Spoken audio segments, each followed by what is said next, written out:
Hello my dear 10th standard students, ಎಲ್ಲರೂ ಕೂಡ ಎಕ್ಸಾಮ್ಗೆ ಚೆನ್ನಾಗಿ ಪ್ರಿಪೇರ್ ಆಗಿದ್ದೀರಾ ಅಂತ ಹೇಳಿ ಅನ್ಕೊಳ್ತೇನೆ. ನಾಳೆನೇ ಎಲ್ಲರೂ ಕೂಡ ಪ್ರಥಮ ಭಾಷೆ ಕನ್ನಡ ಪರೀಕ್ಷೆಯನ್ನ ಬರೆಯೋದಕ್ಕೆ ಸಿದ್ಧತೆಯನ್ನ ನಡೆಸಿದ್ದೀರಾ. ಹಾಗೇನೆ ಅತ್ಯುತ್ತಮವಾದಂತಹ ಅಂಕಗಳು ಬರೋ ರೀತಿನಲ್ಲಿ ಪರೀಕ್ಷೆ ಬರೀರಿ. ಈಗ ಒಂದು ಶಾರ್ಟ್ ವಿಡಿಯೋನಲ್ಲಿ 100ಕ್ಕೆ 100 ಅಂಕಗಳನ್ನ ಪಡೆದಿರ್ತಕ್ಕಂತಹ ವಿದ್ಯಾರ್ಥಿಯ ಉತ್ತರ ಪತ್ರಿಕೆಯನ್ನ ನಾನು ನಿಮಗೆ ತೋರಿಸ್ತೇನೆ. ಇದೇ ರೀತಿ ಬರೀಬೇಕು ಅಂತಲ್ಲ, ಅವರು ಯಾವ ರೀತಿ ಪೇಪರ್ ಪ್ರೆಸೆಂಟೇಷನ್ ಮಾಡಿದ್ದಾರೆ, ಹಾಗೆ ಇಂಪಾರ್ಟೆಂಟ್ ಪಾಯಿಂಟ್ಸ್ ಗಳಿಗೆ ಯಾವ ರೀತಿ ಅಂಡರ್ಲೈನ್ ಮಾಡಿದ್ದಾರೆ, ಯಾವ ರೀತಿ ಬರೆದ್ರೆ ನಿಮ್ಮ ಉತ್ತರ ಪತ್ರಿಕೆ ನೋಡೋದಕ್ಕೆ ಚೆನ್ನಾಗಿ ಕಾಣಿಸುತ್ತೆ ಅನ್ನೋ ಒಂದು ಐಡಿಯಾ ಇರಲಿ. ಈ ಐಡಿಯಾನ ತಗೊಂಡು ನೀವು ಇನ್ನೂ ತುಂಬಾ ಚೆನ್ನಾಗಿ ಪೇಪರ್ನ ಬರೀಬಹುದು ಅನ್ನೋ ಉದ್ದೇಶದಿಂದ ನಾನು ಈ ಆನ್ಸರ್ ಬುಕ್ಲೆಟ್ ನ ತೋರಿಸ್ತಾ ಇದ್ದೀನಿ. ಮೊದಲನೇದಾಗಿ ನೋಡಿ, ನಿಮ್ಮ ಮುಖಪುಟ ಈ ರೀತಿಯಾಗಿರುತ್ತೆ. ಇಲ್ಲಿ ಕೆಳಗಡೆ ನೋಡ್ಬೋದು 100 ಅಂಕ ಅಂತ ಹೇಳಿ ಹಾಕಿದ್ದಾರೆ.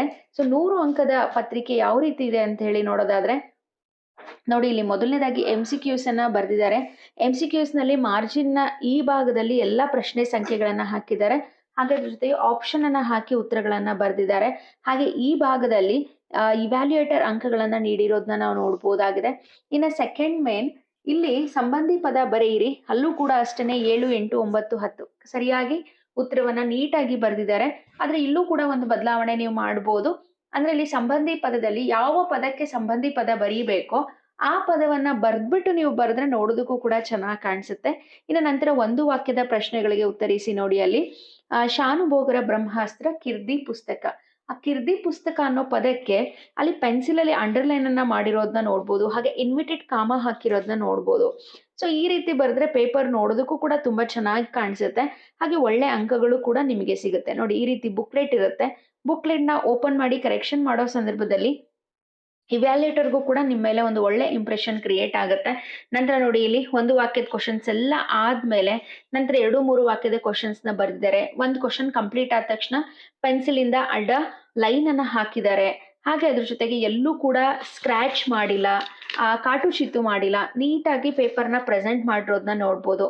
ನೋಡಿ, ಕವಿ ಪರಿಚಯವನ್ನ ಯಾವ ರೀತಿ ಬರೆದಿದ್ದಾರೆ.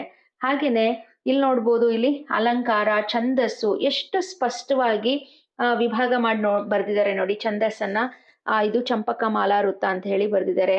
ಪ್ರತಿ ಪಾದದಲ್ಲಿ ಎಷ್ಟು ಅಕ್ಷರ ಇದೆ ಅಂತ ಹೇಳಿ ಬರ್ದಿದ್ದಾರೆ. ಹಾಗೆ ಅಲಂಕಾರದಲ್ಲೂ ಅಷ್ಟೇನೆ ಸಮನ್ವಯ, ಲಕ್ಷಣ ಎಲ್ಲಾನು ಬರ್ದಿದ್ದಾರೆ. ಗಾದೆನಲ್ಲೂ ಅಷ್ಟೇನೆ ಗಾದೆಯ ಹೊರ ಅರ್ಥ ಏನು ಹಾಗೆ ಒಳ ಅರ್ಥ ಏನು ಎರಡನ್ನೂ ಕೂಡ ಇಲ್ಲಿ ಬರ್ದಿದ್ದಾರೆ. ತುಂಬಾ ಚೆನ್ನಾಗಿ ಕಾಣಿಸ್ತಾ ಇದೆ ಪೇಪರ್. ಹಾಗೇನೆ ಸಂದರ್ಭದಲ್ಲಿ ನೋಡಿ, ಆಕರ, ಸಂದರ್ಭ, ಸ್ವಾರಸ್ಯ ಅಂತ ಹೇಳಿ ತಗೊಂಡಿದ್ದಾರೆ.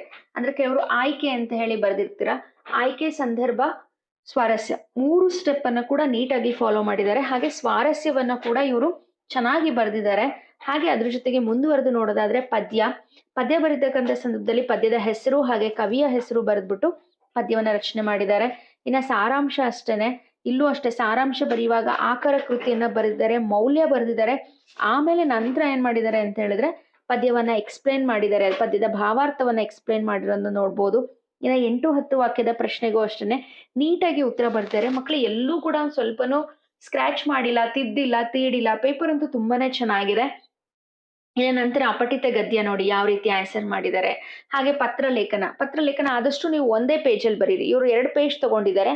ನೀವು ಒಂದು ಹೊಸ ಪೇಜಲ್ಲಿ ಬರೆದ್ರೆ ನೋಡೋದಕ್ಕೆ ಚೆನ್ನಾಗಿ ಅನ್ಸುತ್ತೆ.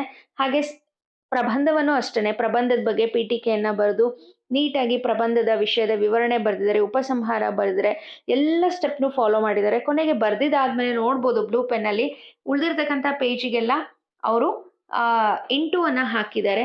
ಸೊ ಈ ರೀತಿ ಒಂದು ಔಟ್ ಆಫ್ ಔಟ್ ಪೇಪರ್ನ ನೋಡಿದ್ರೆ ನಿಮಗೆ ಒಂದು ಐಡಿಯಾ ಬರುತ್ತೆ. ನೀವ್ ಯಾವ ರೀತಿ ಬರೀಬೇಕು ಅಂತ ಹೇಳಿ ನಿಮ್ಗೆ ಗೊತ್ತಾಗುತ್ತೆ ಅನ್ನೋ ಉದ್ದೇಶದಿಂದ ನಾನು ಈ ವಿಡಿಯೋ ಮಾಡ್ತಿದ್ದೀನಿ. ಎಲ್ಲರೂ ಕೂಡ ಚೆನ್ನಾಗಿ ಬರೀರಿ ಅಂತ ಹೇಳಿ ಹೇಳ್ತಾ ವಿಶ್ ಯು ಗುಡ್ ಲಕ್.